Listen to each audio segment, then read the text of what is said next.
Pues vaya polémica que ha desatado López Obrador con este asunto de pedirle a España que se disculpe por los abusos cometidos durante la conquista.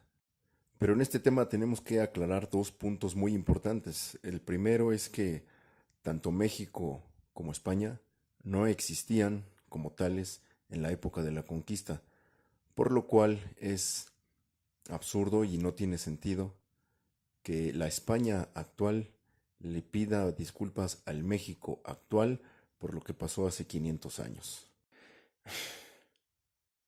El otro punto importante por aclarar es que la conquista fue dirigida y perpetrada contra las naciones indígenas que vivían en lo que hoy es México y que hoy siguen viviendo en lo que hoy es México.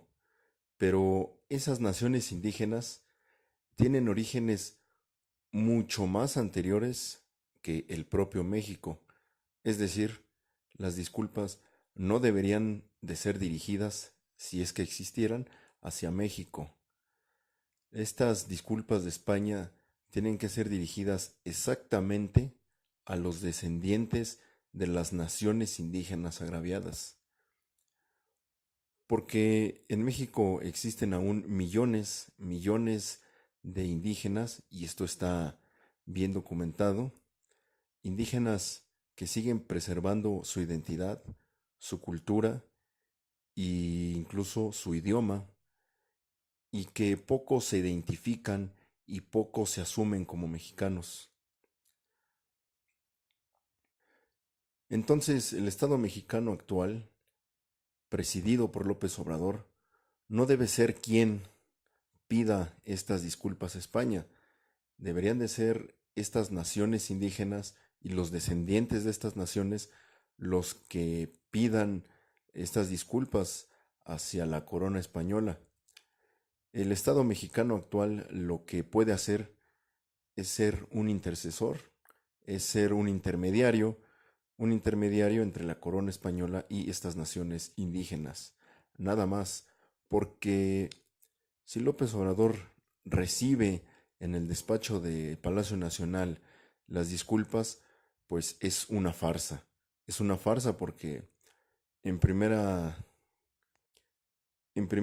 estos pueblos indígenas no reconocen a López Obrador como un representante legítimo, porque ellos tienen sus usos y costumbres y sus propias formas de gobierno y de autogobierno.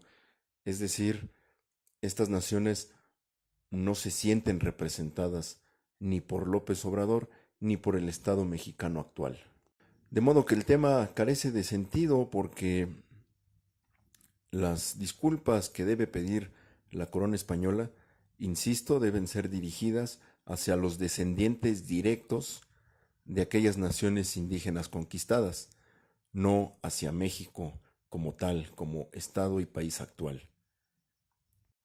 Pero quizá existan otras intenciones detrás de esta carta, de esta petición de disculpa.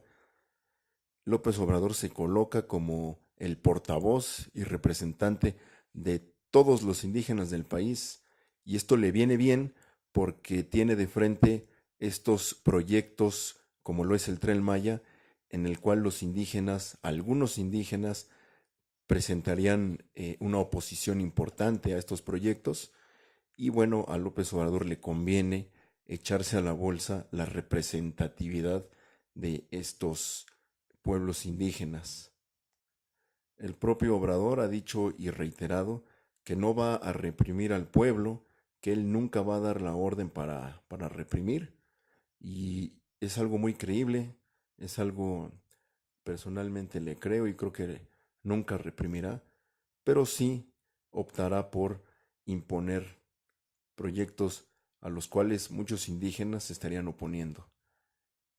Y esto de pedirle a España que se disculpe, pues es una especie de jugada para ganarse los adeptos de algunos indígenas, pero no de todos. Y en esa petición de España, discúlpate, pues está neutralizando de alguna manera las resistencias indígenas a sus proyectos como presidente. Definitivamente la corona española no va a pedirle disculpas a México y no tendría por qué hacerlo, por lo que ya expuse anteriormente. Debe disculparse con los descendientes de las naciones indígenas, pues agredidas durante la conquista, pero no con México, no con México como país actual y mucho menos con el representante del Estado mexicano. Sería un error histórico que así sucediera y la corona española y los españoles que están en contra tienen toda la razón de oponerse a estas disculpas. No creo que suceda, pero ya veremos.